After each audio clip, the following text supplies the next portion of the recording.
There is a conversation that happens in doctors' offices across America thousands of times every day that almost never includes the information you are about to hear. A prescription is written. A medication is dispensed. The person over 65 takes it home, fills the prescription, and begins taking it faithfully, the way people who trust the medical system do, without knowing that for 3 specific classes of medication, the brain of a person over 65 responds differently, and in ways that can be significantly more damaging than the brain of the younger adult in whom most drug safety and efficacy data was originally collected.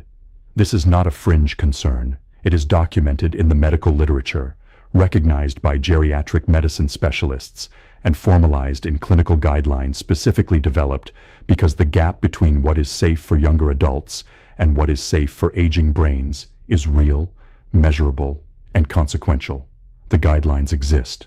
The research is clear, and yet the prescriptions are written, the medications are taken, and the quiet, cumulative damage to the aging brain proceeds, attributed to aging itself rather than to the compounds crossing the blood-brain barrier of people who were never adequately warned. The specific vulnerability of the aging brain to certain medication classes is not a matter of simple sensitivity.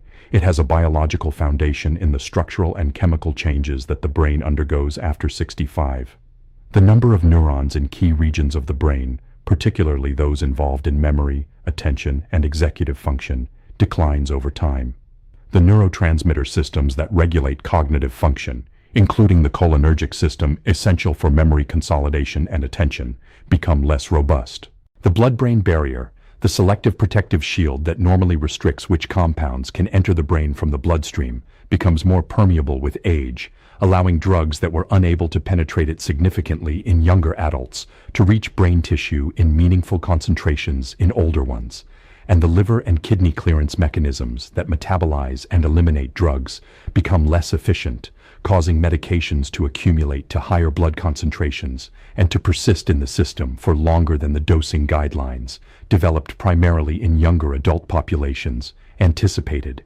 These changes together create a neurological vulnerability that makes the aging brain both more exposed to centrally acting drugs and less equipped to compensate for their interference with normal brain chemistry. And the 3 medication classes that most directly and most commonly exploit this vulnerability, in the specific sense of producing cognitive effects in older adults that were not anticipated or adequately communicated in the prescribing conversation, are 3 of the most widely prescribed and most casually recommended drug categories in the entire pharmacopoeia. If this kind of specific mechanism-grounded health information is what you want accessible in language that actually makes sense, please hit like and subscribe right now. Dr. Victor Lang created this channel to give you the information that changes how you interact with the medical system, not by replacing it, but by making you a more informed participant in your own care. What follows requires your full attention because it involves medications that millions of people over 65 take every day. The first medication class is anticholinergics, a category so broad that most people who are taking anticholinergic drugs do not even know that term applies to what they are taking. Anticholinergic medications are drugs that block the action of acetylcholine, the neurotransmitter that is essential for memory formation, cognitive processing, and the communication between brain regions involved in attention and learning. There are many reasons to block acetylcholine in specific clinical contexts. Anticholinergic drugs are used to treat bladder overactivity and urge incontinence, to control the nausea and motion sickness, to reduce symptoms of Parkinson's disease, to relieve the symptoms of seasonal allergies, to treat asthma and chronic obstructive pulmonary disease, and as components of sleep aids, antidepressants, and some antipsychotic medications. The list of drugs with significant anticholinergic activity is extensive and includes medications that most people would not associate with brain risk. Diphenhydramine, the antihistamine in most over-the-counter sleep aids and allergy medications. Oxybutynin and tolterodine, among the most commonly prescribed drugs for urinary urgency. Amitriptyline and other tricyclic antidepressants. Promethazine for nausea. Meclizine for dizziness and motion sickness. The problem for older adults is fundamental. The aging brain is already losing cholinergic function as part of the normal neurodegenerative changes associated with aging.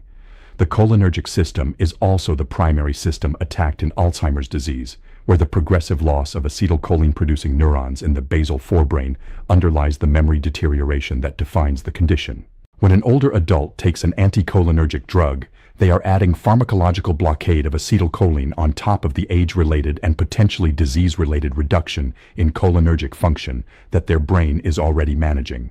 The result, in the short term, is what geriatricians call acute anticholinergic syndrome, confusion, disorientation, memory difficulties, and in severe cases, a condition called delirium, a state of acute brain dysfunction that requires hospitalization, and that in older adults is associated with significant long-term cognitive consequences even after the delirium itself resolves.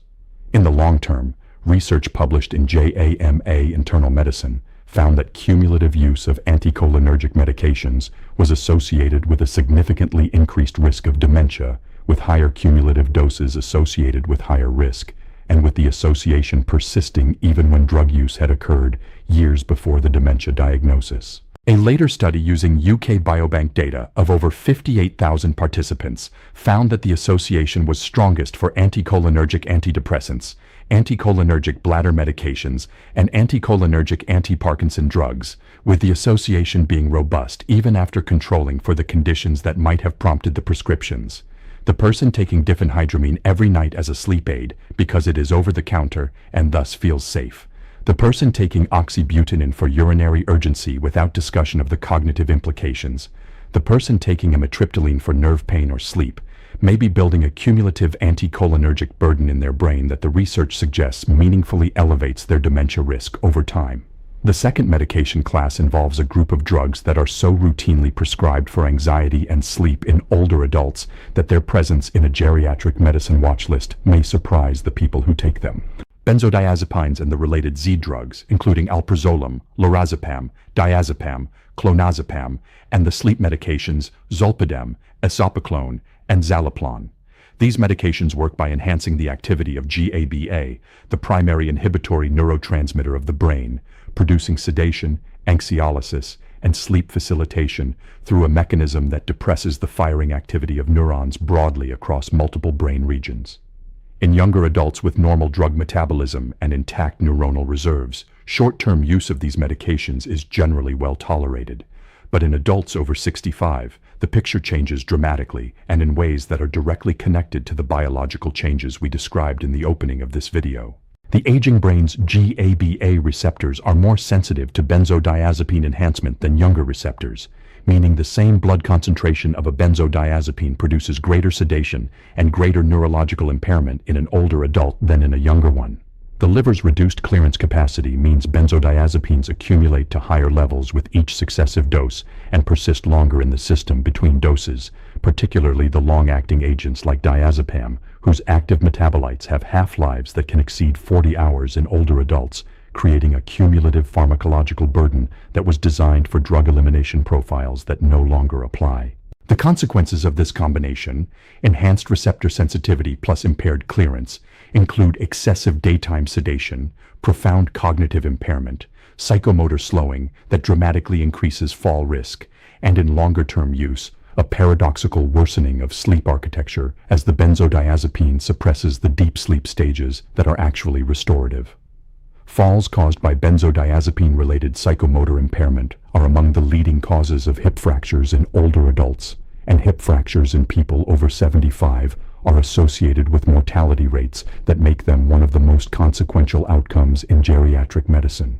The research on benzodiazepine use and dementia risk in older adults is extensive and consistent. Multiple large-scale epidemiological studies, including a landmark study published in the British Medical Journal examining over 1,700 cases of Alzheimer's disease, found that benzodiazepine use was associated with an increased risk of Alzheimer's disease, with longer duration of use associated with greater risk.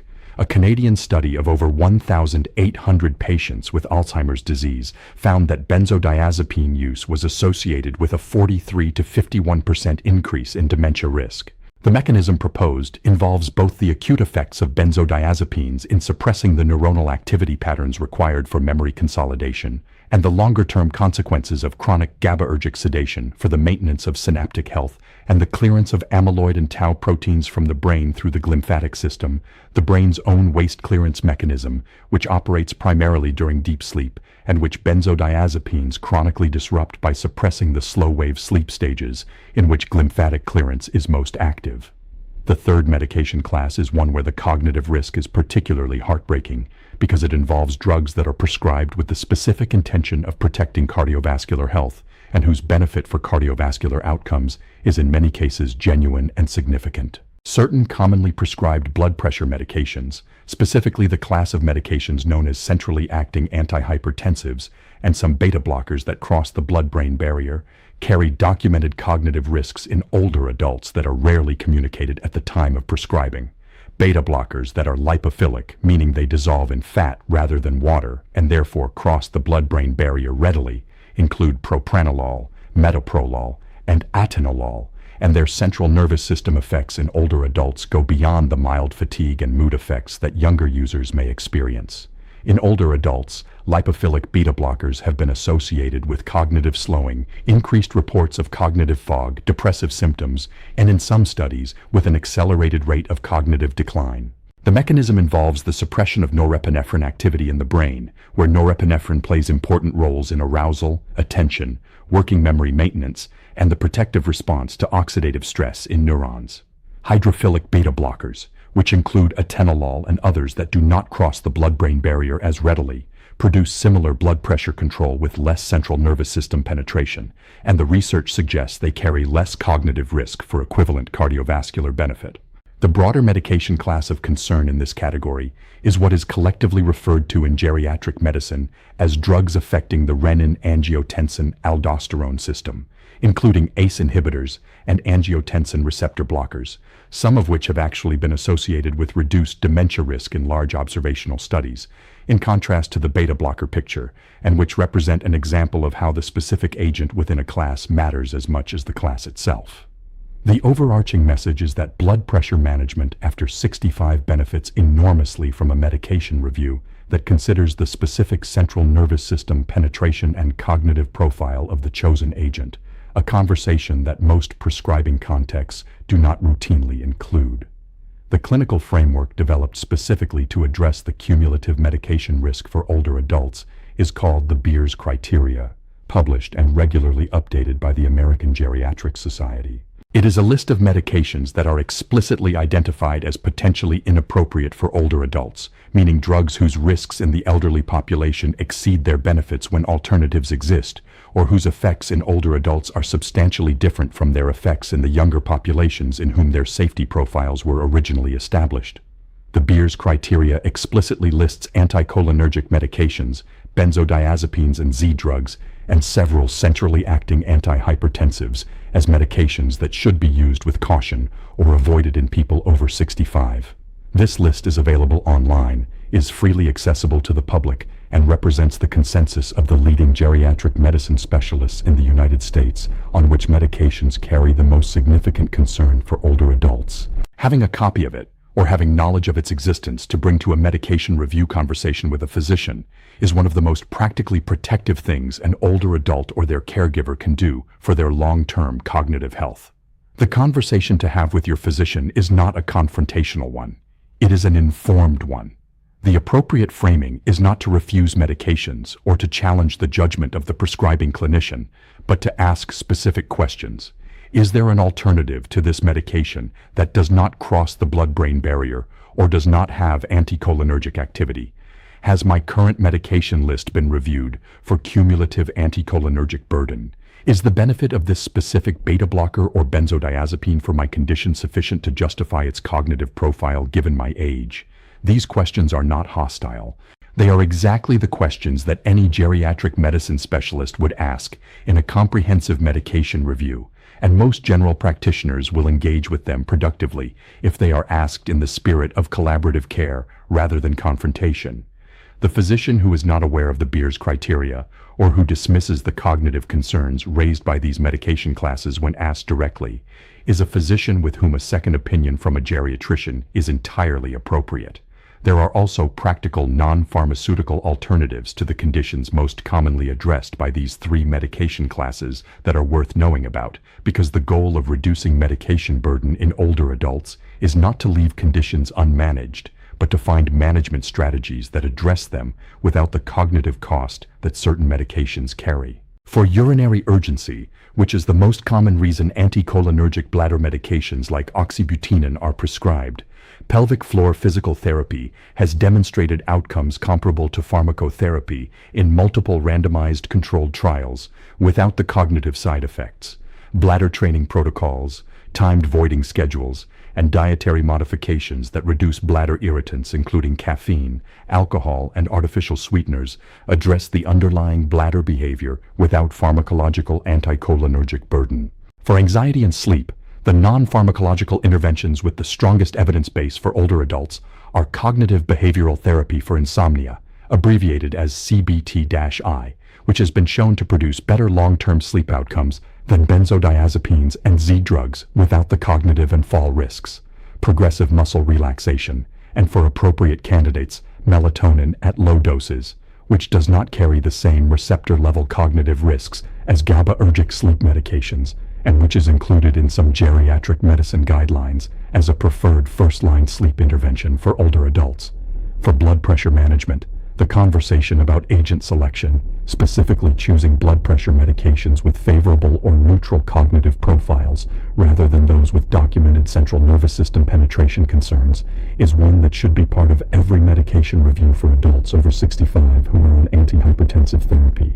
The emotional weight of what we have covered today is significant, and I want to acknowledge it directly, because this is not abstract information for the people who are going to recognize their own medication lists in what we discussed. This is personal. It is the sleep aid taken every night for years because it seemed harmless and was available without a prescription. It is the bladder medication that nobody framed as a brain risk at the time it was prescribed. It is the anxiety medication that started as a short-term solution and became a long-term habit. And it is the blood pressure pill taken faithfully every morning as an act of taking care of your health, not knowing that the specific formulation chosen carries more central nervous system penetration than the alternative that would have been equally effective. None of this represents medical failure in a simple sense. It represents the gap between what the research knows and what the clinical encounter communicates. And bridging that gap is what this conversation is for. The brain is not infinitely resilient. It does not have the regenerative capacity that the liver has, or the compensatory plasticity that younger brains retain to a greater degree. The neurons lost to prolonged anticholinergic burden, the synaptic connections disrupted by years of benzodiazepine-mediated suppression, the cognitive resources slowly depleted by centrally penetrating medications whose effects were never fully communicated, cannot all be reclaimed. But the trajectory can be changed, the cumulative burden can be reduced, alternatives can be found, and the brain that has been living under a pharmacological load it was never designed to carry into old age can be given back some of the space it needs to function with the clarity, the retention, and the presence that the years ahead deserve. Tell me in the comments whether you or someone you love is taking any of the medications we discussed today, and whether this information changed the conversation you are going to have at your next appointment. The community here is made of people managing exactly these decisions, and your experience is invaluable to someone else reading these words right now. And please share this video with every person over 65 in your life who takes medications for sleep, anxiety, bladder urgency, or blood pressure, because the gap between knowing and not knowing what we covered today may be the gap between a decade of cognitive vitality and a decade of decline that did not have to happen this way. The brain cannot speak for the damage being done to it. It can only show you slowly over years in the memories that fade and the sharpness that dims and the person that quietly changes. You can speak for it now with the information you have today.